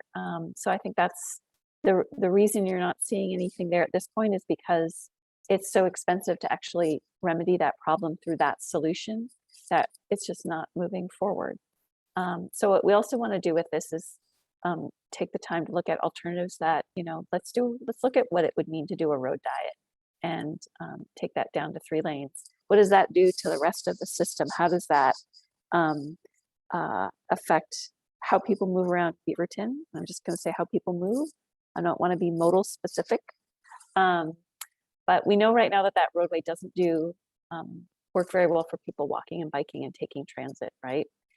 So let's get some funding to do a plan and have a much more robust conversation in the community and city council about what we can do to make that road work for people. So there's that. There's my short pitch on our projects. So here's just a map. Murray, basically this is where ODOT owns this part of the bridge where it touches down here at King Boulevard. Here's a lovely picture of what it looks like today if you don't know what it looks like today. Okay, there's Ellen. That's the one I can speak the most about. We're going to do our best going through the rest, and some of these are going to be places Bruce is still here, so he can chime in if he wants to give more detail on the projects that they have on this list too. Okay, we'll go a little quicker through the others because I wanted to be sure you heard about Beaverton. I'm going to stop. Anybody want to ask me about Allen Boulevard before we leave Beaverton? And now I can't see you all. Okay. Yeah, I'm very excited for this project to, develop. I've lived in the area a long time, right around Allen, and it's always been very difficult to bike on. I did have a question about the high injury corridor map. Is that a Metro data set? It is. Yeah, it is. If you remember when Lake McTighe came, when did she come talk to you? In the fall? I don't remember. A little while back. So for new folks, they wouldn't have seen her presentation. Yeah, Metro. Let's just take a moment because we're probably going to see a lot of other projects here that are on that map. So, okay, here I have to make you all smaller so I can see. Okay, I'm going to just stop sharing for a sec while I go search for this. So, Metro has created a map that uses crash data and basically has filtered it all for where are those roadways where we see the highest numbers of crashes. And then there's both the high injury corridors and high injury intersections. Let's see. Okay. So I think I'm remembering there might be 2 versions of the map, but I found one, so bear with me. Here we go. I'm going to show you where you find this stuff. So if you go to the Metro's website, oregonmetro.gov is their main page. If you search for sort of safety, transportation safety, so this was what Lake came and spoke about with us and gave an update on the strategy. If you just scroll down on this page, you can see here's this interactive map. Let's see how fast or slow this works for me over Zoom. And it takes you to this map. And it's a cool interactive map where you can see all deaths and serious injuries. You can see people in cars, people on bikes, and people walking. And it's got a symbology, so you can zoom in, right? So you can see here's Allen Boulevard. And this is just, yeah, I'm on the people walking. So you can see here is a fatality, the red circle. The orange circles are where you have serious injuries. So the focus here on the fatalities and serious injuries is those are really, those are the life-changing events. So, the thought being focus on those locations, property damage, when you fender bender, those are inconvenient, but they're not life-changing events. So this is sort of where should we really be focusing our attention on safety investments that make a difference? So you can play around with this map. Let's look at people on bikes. Again, here's Allen Boulevard. I'm not sure what this funny little like purple plus means. It might be just giving a whole summary. It's hard to tell, or there's so many stacked up it's become invisible. But you can see 5 serious injuries from people in cars at that location. I think it was just indicating it was at an intersection. Yeah, okay. Anyhow, so here's a map. You can explore all of Beaverton, all of the west side, all of the region. They're all mapped. But when, if you just zoom out, right, these roads, right? These are our arterials, right? There are high volume roads, high speed roads. So there's a pattern, and it makes sense when you just step back and look at it. Chuan, I see you have your hand up. Hi, Jane. I have a question about that Allen Boulevard project.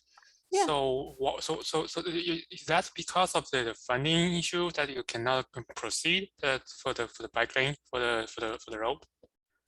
Correct. So this funding would pay for a planning study that would, me and my team, along with our folks in public works engineering, we would develop, a plan, bring the community in, go through a process.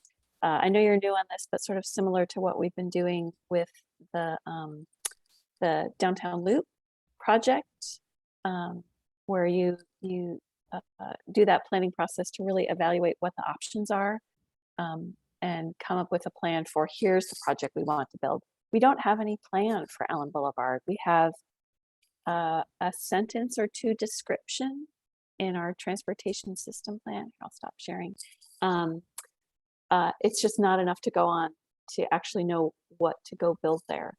So I talk with my peers about sort of the pipeline of projects that we want to really start creating that, so that we're kind of continually planning new projects, designing new projects, and building new projects, because the kinds of the work to do these sort of roadway changes, right, the large scale projects, they take years to get done, and they take quite a bit of funding.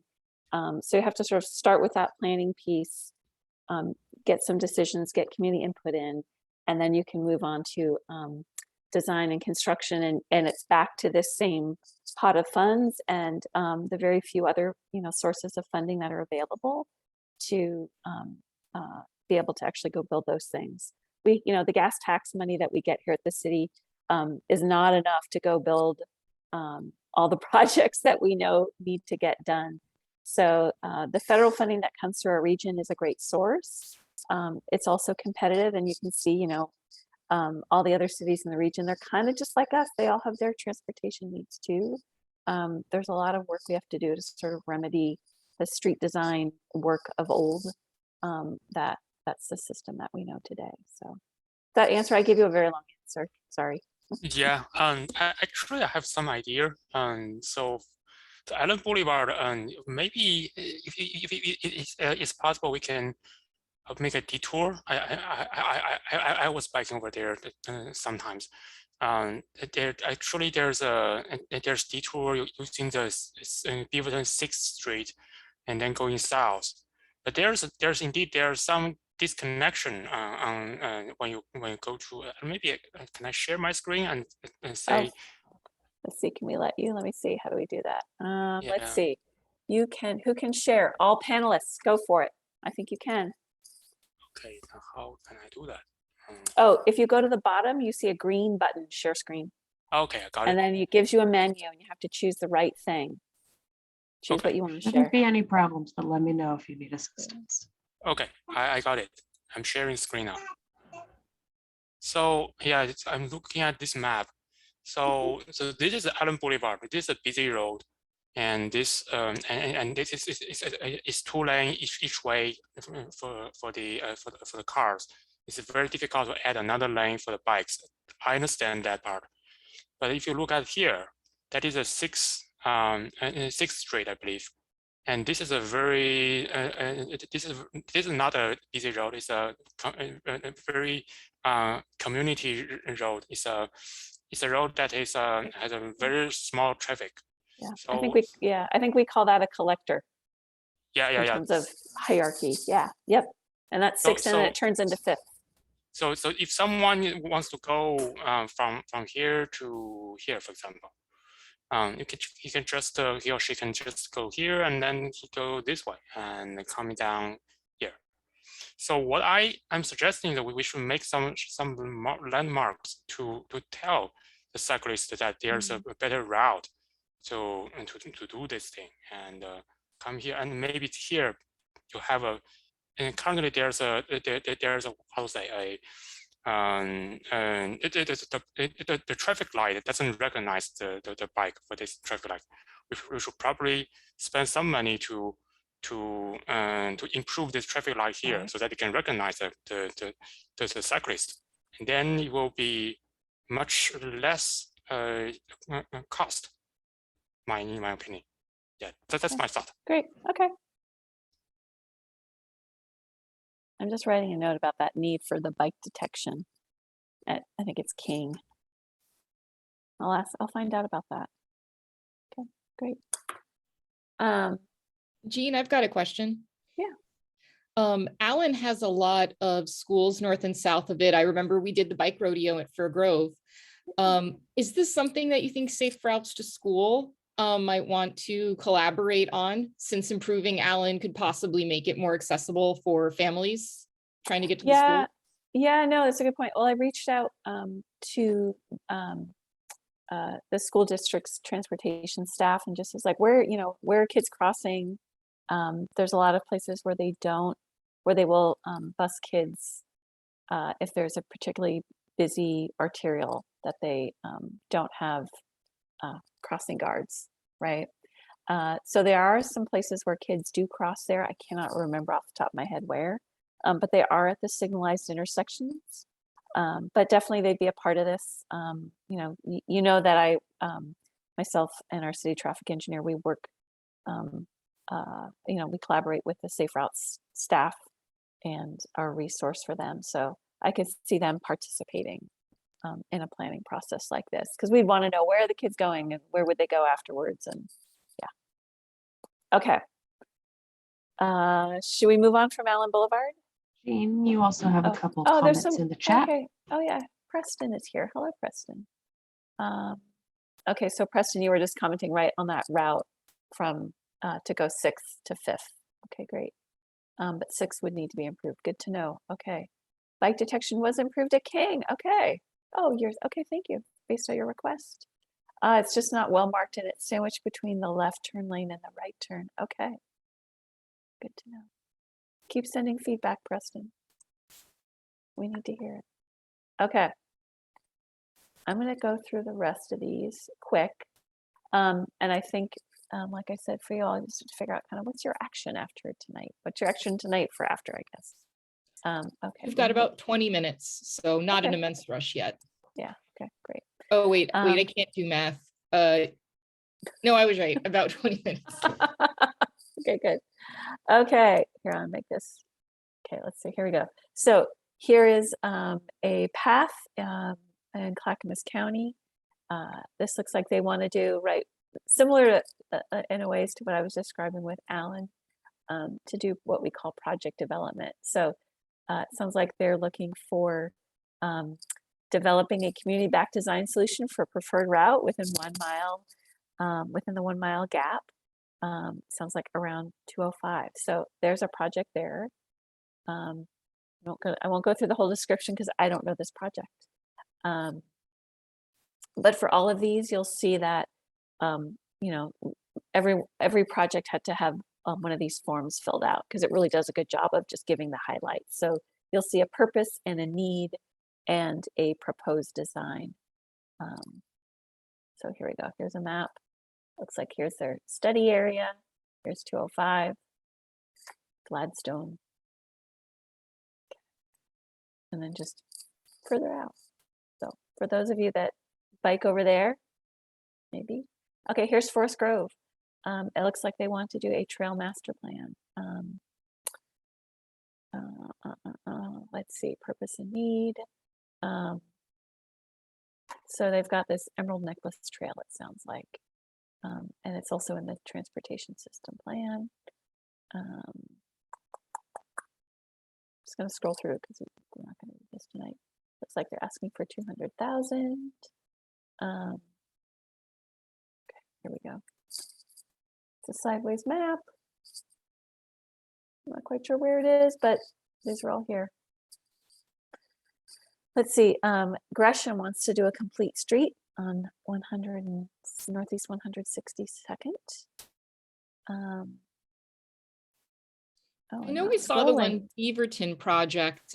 Were there any in here that might be marked as just generally Washington County, but yeah, would be let's get surrounding us? through it. Okay, so are you guys seeing my scrolling? Something weird is happening. I'm going to close the file and open it again. Do you see? Yeah. It's weird. Okay, hold on. Let me close this. Okay, this still works. Okay, didn't like that file. Okay, bear with me while I go find it again. It is a big file. It just might not be happy with me. So let's see. We'll jump down. Should we go to the Hillsborough Project? And it's not letting me scroll. Here we go. Okay, I'm going to quick go through. Here, let's do this. There's that Forest Grove. So there's a Forest Grove project. I think the files are really huge. I think that's what's out of memory. Wah, wah. Let's see what I can do. Let's see if it'll let me. Okay, what's this? Hey, I found it. Okay, here we go. Here's a Hillsborough project.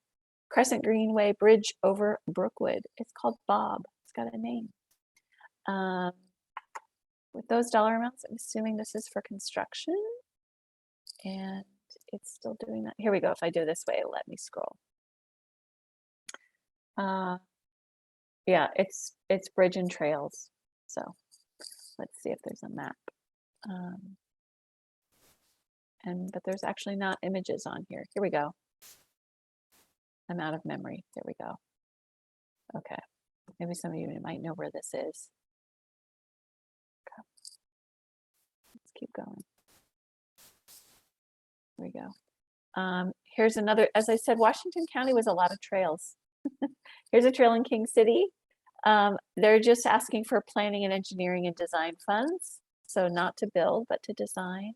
As I said, that project pipeline is something that it really, it's about that length of time to really do these projects. I mean, Bruce mentioned it too.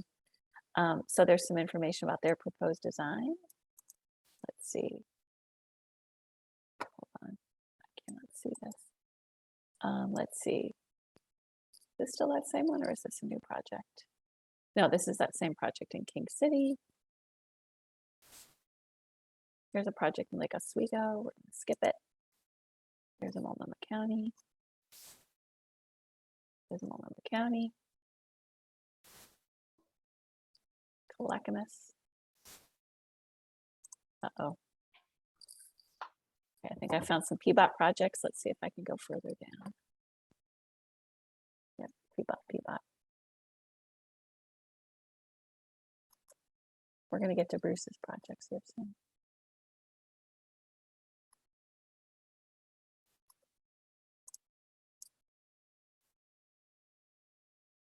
Give it a sec.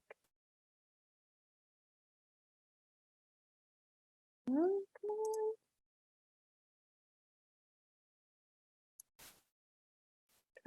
Let's see the little pages. Okay, here's part of Fano Creek Trail. Tiger's asking for that. Yeah, sorry about this, folks. It's really not happy with me. Let me close this and let's go back to the, okay, fonts. Let me close this and go back to the list at the top.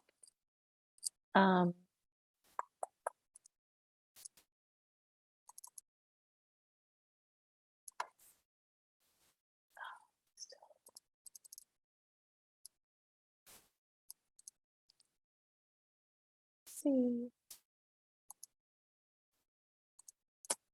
Shoot. Okay, well, it's stuck. It does not like me anymore. No project to connect Beaverton to Hillsborough. Are you looking at the list? What's the project that you're thinking about, John?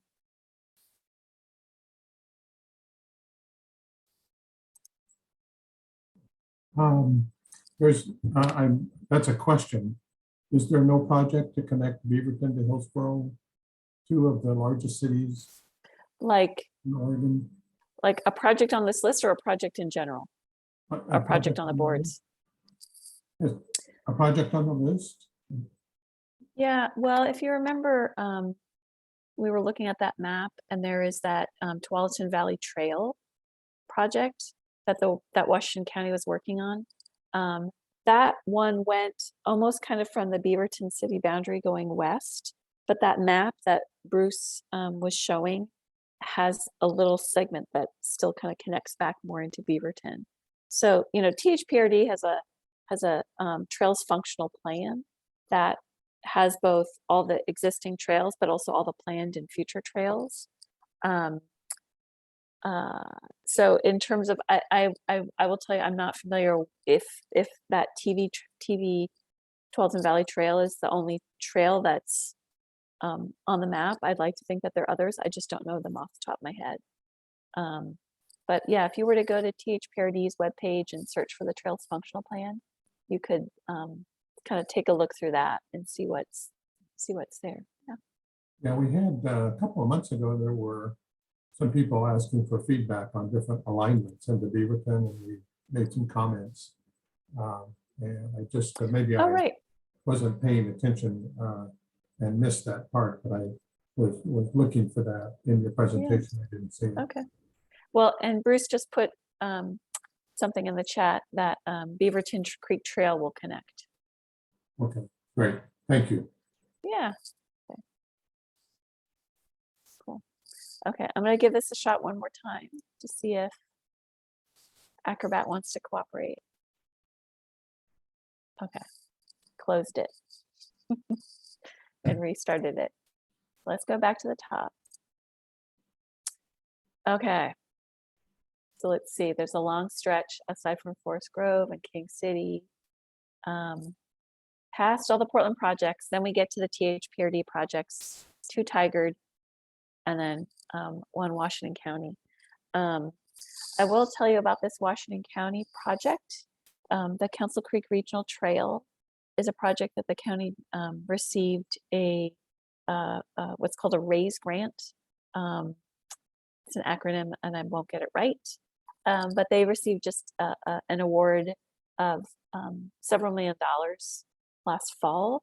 And this project that they're proposing would complement that project and provide funding for the crossing. So they're doing work along the corridor. They have funding for that. There's just some trail crossings that also need attention. So they'd like to get funding for that. On the THPRD projects, you know the West Side Trail Bicycle and Pedestrian Bridge. You've commented on that. I think that would be another, this would be a time for you all to chime in and say, here's a project to fund. And then here's that Beaverton Creek Trail that Bruce showed us too. So, and I'm going to say, Bruce, I think Bruce got back into the other room. I almost want to see if he knows anything about these Tigard projects at all. If there's anything wants to chime in there, but I don't know if you all know where these are and have a sense of their priority. But I would say my thoughts for all of you is thinking about sort of what's near and dear for both Beaverton and for sure THPRD, because both of those projects are Beaverton projects. And then really, you're welcome to comment on the other ones as well. So I will stop there and let you all talk. We've got time. I think this is really your time to figure out what you want to do. Just to give folks an overview of options, if you're writing a letter of support, you have two routes you can go. There can be letters written by people that you would like to be voted on and approved by the BAC as a whole, and then those can be official letters from the BAC. You're also welcome to just write letters, as an individual, and you can mention, hey, I'm a member of the BAC, and use that to bolster your position, but it's not necessarily a letter endorsed by us. So you do have two completely different routes that you can choose to take.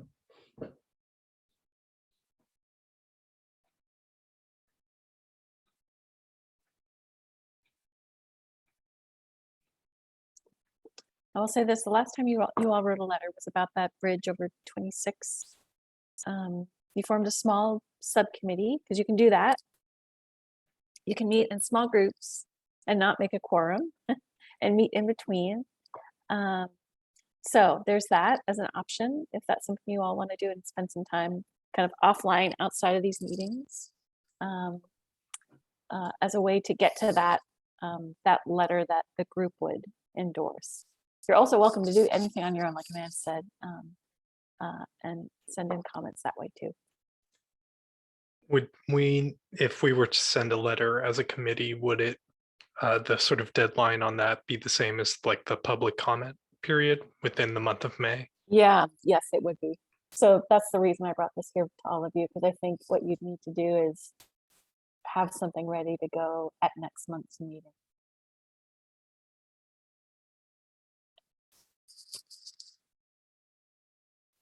So the agencies that put together these applications would welcome any endorsements or support or feedback. Metro will go to them.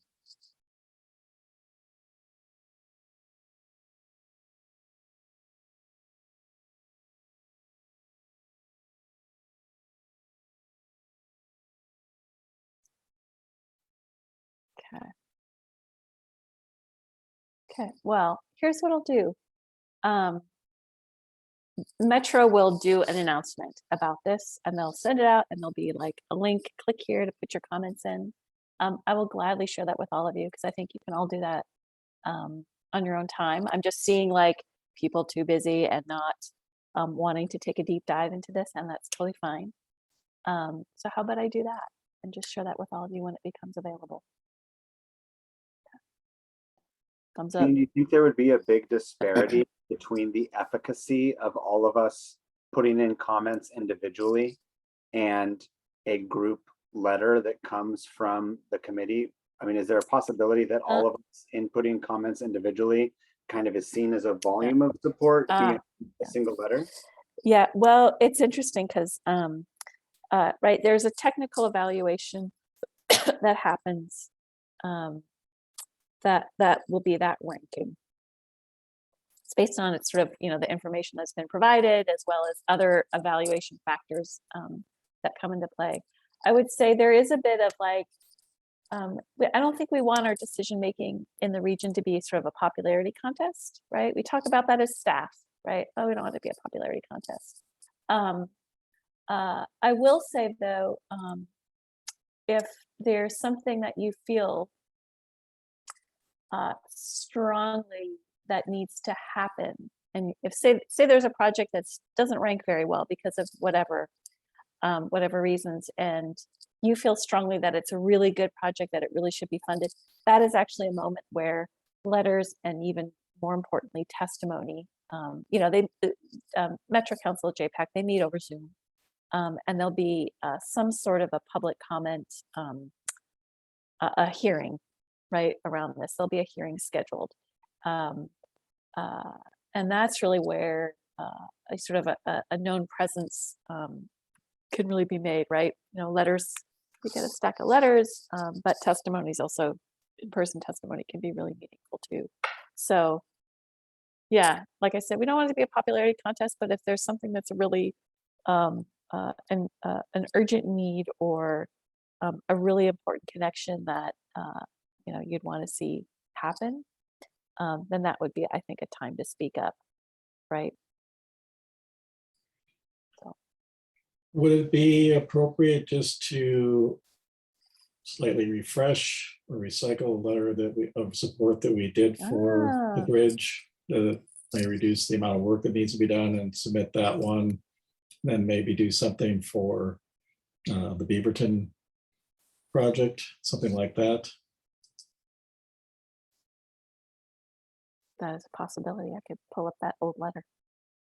Utilize that. And I'm also just curious, looking at the marked difference in the number of applications that are coming, like they're in ones or twos from others, apart communities around the metro area. And there's like 8 from Portland. Yes.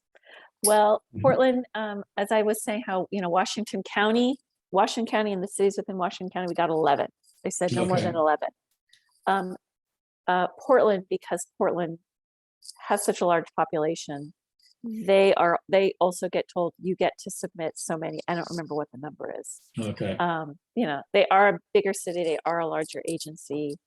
Yeah, they do submit more. So that's they did it all in the rules. Those rules were set before the applications came out. Those were set months ago. Okay. But yeah, it's kind of population based. So. Okay.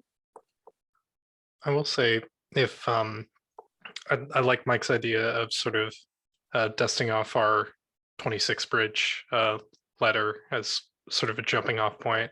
Yeah. I'd be, you know, I think the Allen work is really important, and I'd be happy if anyone else wants to sort of team up and do a letter for that to bring to the committee in May. You know, I'm not 100% sure about the sort of structure and tone of letters like this, but if we have the 26 bridge one, I can kind of, you know. And I'm happy to help. Yeah, and I'm happy to help too. Yeah. I'm happy to help wordsmith. Just kind of a few of the main points we want to try to make about the project, and I think bringing in some of the statistics about injuries and things of that nature. I'd be happy to help too. I can edit. Cool. Is that enough for a subcommittee? Do we? We don't want to get to a forum. I think you have one. Cool. Okay. Well, we can follow up through email between now and next month's meeting. For sure. Great. Great. And real quick, Gene, coming back to the Allen, I'm just kind of curious as we're looking at that and talking about a road diet, seeing that as one of the major east-west and getting to 217. That's where Google always takes me from my corner, is I'm up sure. there, and you're taking it, and Denny's going to no longer be an option with the modifications that are happening to 217. So I'm just kind of curious, is that some, as you're looking at that, alternatives for people that are needing access? Yeah, that'll be part of the study. There's a large part of that work, a large body of work that needs to happen just around the traffic analysis and modeling. And the reason to do that is not, you know, it's to understand sort of, hey, if you make this change, how does that affect the rest of the network, right? How does that affect how people get back and forth to 217? You know, not to place value on, right, like, you know, who belongs on that road, but just more to really understand what that change would mean. I always like to think of part of my role is to bring information to the council when they're making decisions, so that it's an informed decision, right? So that the community knows, hey, you know, here's a way we can accommodate and make space for people walking and biking on Allen. Here are the other effects that come along with it. is this a change that the community can support and that Right. that you know we want to see council endorse? That's what that process gets you. It gets you the technical work, it gets you the community conversation, and it gets you to a place where if there's something that something to endorse and take back to city council at the end of that process, that's what that would do. So Cool. yeah. And then we would know what we'd want to build, and then we could put a cost on it, and then we can go get funding, and we could design it, and then we could build it.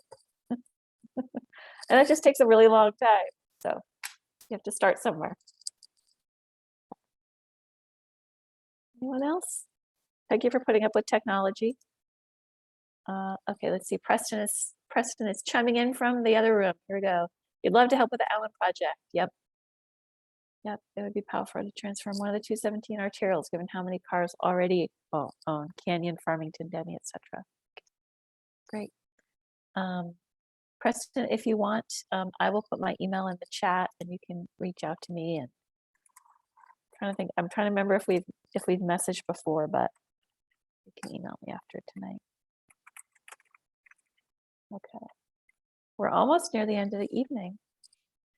So we've kind of eaten into your own time That's because fine. the next yeah. the next item on the agenda is city updates, Yep.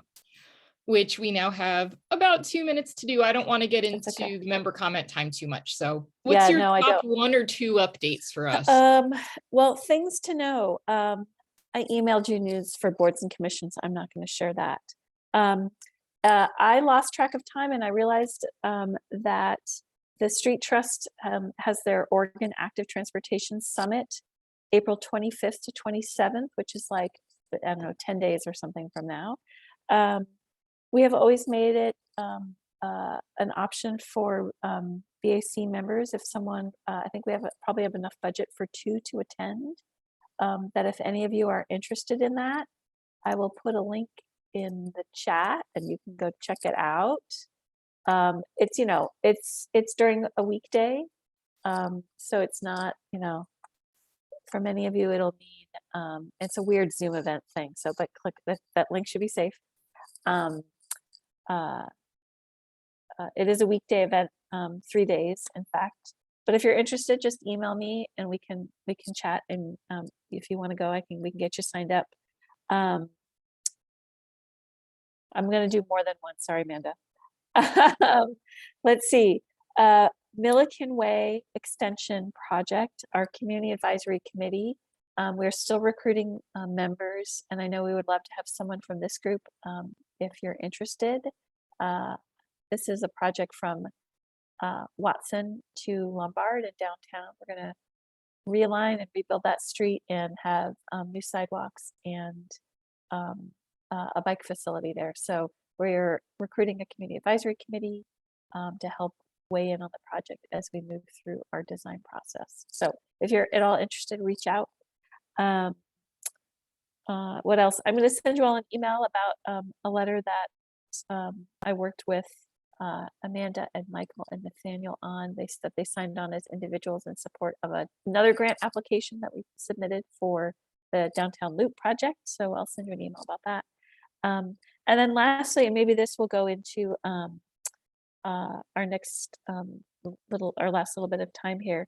You know, since we last met, we've had, there was the woman who was killed while she was walking downtown, and I sent you an email about that. And then just earlier this week, there was another hit and run on Barrows Road. What I read from what the police have shared is that was someone who was under the influence who hit someone walking. So we've had 2 of these within a month. And I was trying to remember in my short time that I've been at the city, it's almost been 3 years. I can't recall if we've had any pedestrian fatalities in my time here, but it's just, you know, we've had 2 in a month. So I just wanted to acknowledge that. I shared that information with you that came from our city manager. And so I just thought I'd ask sort of like, you know, what's on your mind? Do you have any questions about that? I know very little info about the incidents themselves. I can't share anything there, but any thoughts? from all that? What's on your mind?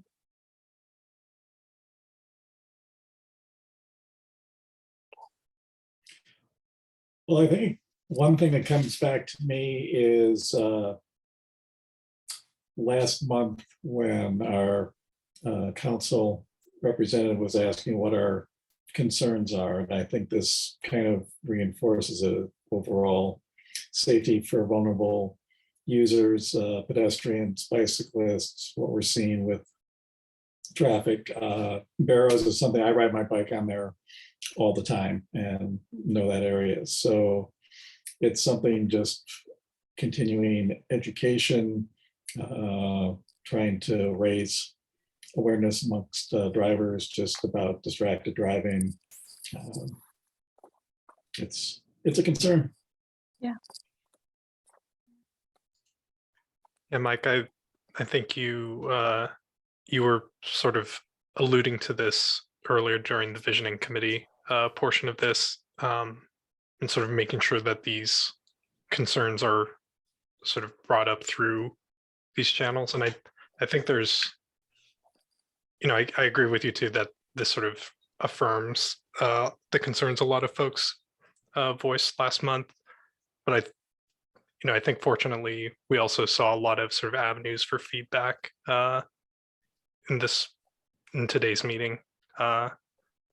So a lot of the sort of groups that came to us today asking for feedback on various projects or programs, I think that's sort of a good way to channel our energy for more sort of long-term fixes for some of these problem facilities. I would agree. I'll chime in and say that to what Michael Hashizumi just said, the fact that Preston was able to see action on something that he provided feedback on, with the light being more sensitive to bikes, tells me that we live in a city that cares about and listens to people's feedback. And so maybe the lesson and the takeaway for me in both the tragedies that we've experienced recently, but also this, kind of relatively small victory on the light, is that if we can take this small victory and turn that into action around the improvement of our roadways where tragedies are happening, I think that we can have faith that there's going to be action taken. I think what's happening is I just don't ever think to call. I don't think to make that call or make those reports when I see some sort of hazard or facility that needs improvement, and I need to be better about that.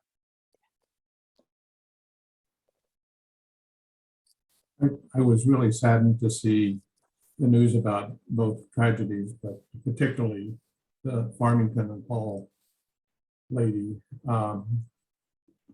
This advisory committee before has been asked for input and provided input about how to make the crossings at Farmington and Canyon better at Watson and Hall.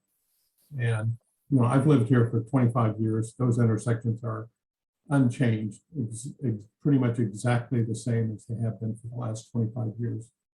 And to boot, the city of Beaverton cleverly has short yellows on some intersections, which can easily strand the pedestrian and the bicyclist right in the middle of Canyon or Farmington. It's happened to me, and I'm sure it's happened to other members on this committee. And that's never really been addressed.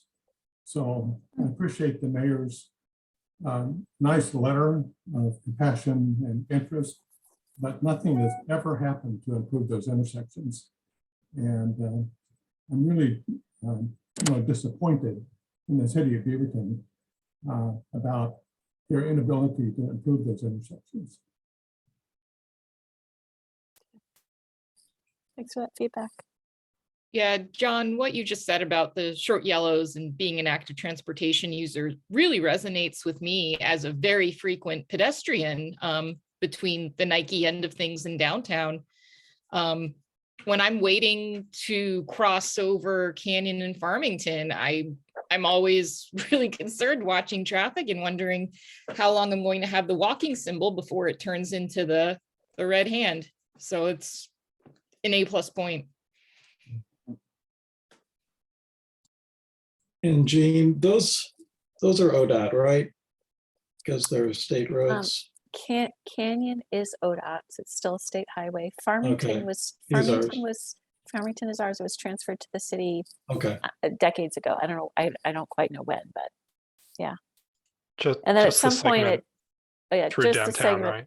just the Right. segment through downtown. And then at some place, I don't know where, I should know, but it becomes Washington County. County, right. And then as you get a little further west, there's this one segment that's still ODOT. Washington County is taking steps to facilitate a transfer of that section to them. They would like to have it, and then it goes on being the county. So, yeah. Do you know if anything's like being considered for an article in your city or anything, just with I don't. education? I don't. Like what do you mean in terms of what kind of education? What do you wanna see? Is the red light running, just the general Oh. decline in driver Yeah. courtesy and for others in the community. Yeah. That's what it really is. What's been striking me is just the lack of awareness of others around individuals on the road. Okay. This is yeah, I was riding on, I guess it would have been Watson coming across a couple weekends ago. I guess it was going across Canyon, and the light changed. I literally was on my bike, had waited about 5 seconds, and just as I was about to start rolling out, pickup truck just comes rolling through. So anyways. Yeah, I'm sure we've all had our share of near misses, right, amongst this group. Yeah, or hits. Yeah. Okay. Well, thanks for that. Thanks for sharing. I appreciate you all doing that. Amanda, I'm going to throw it back to you. Yes, so we are in the member comment period right now. And we're on the schedule for adjourning in about 2 minutes, but I hope it's okay if we go just a little late to capture anything else that folks have to say. I know Amy's with us today. I don't know if she has anything to report. Any comments?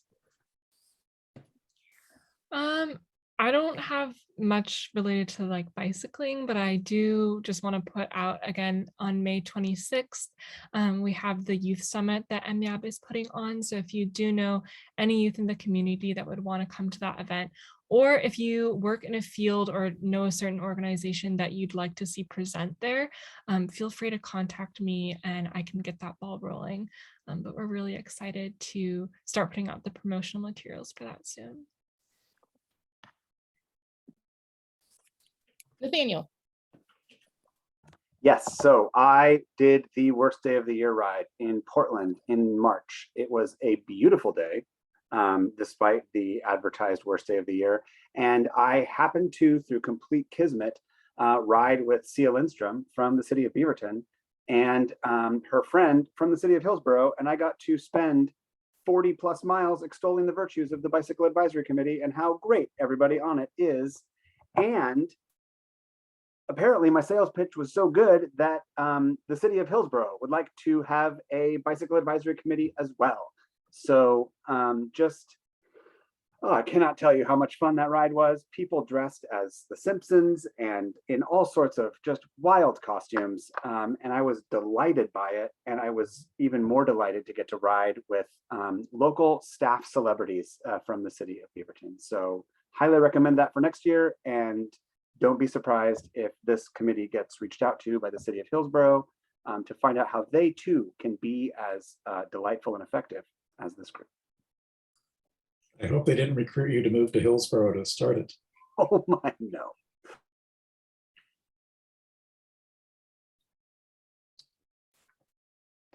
Any more member comments? I had a quick one. I saw today in Bike Portland a little report about some of the things that the city of Tigard is doing around e-bikes that I would encourage folks to check out, and maybe some inspiration for future events for Beaverton as well. If we weren't already so close to Bike Beaverton, I think we might be able to put it in next Bike Beaverton, but yeah, just something interesting I noticed today.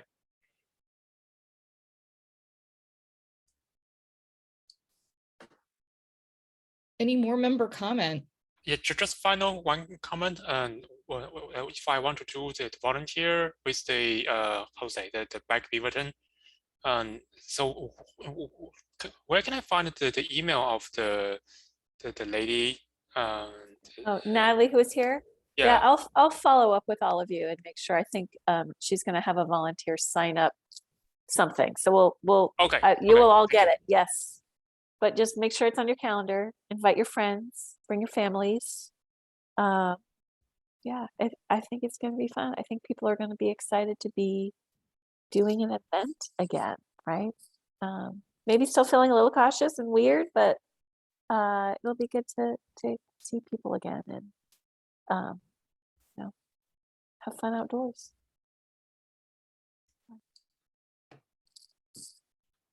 Any more member comment?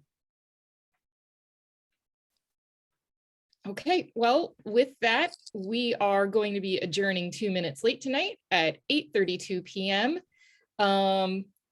Meeting adjourned. Thanks everyone for attending. Thanks everyone. Good to see you all.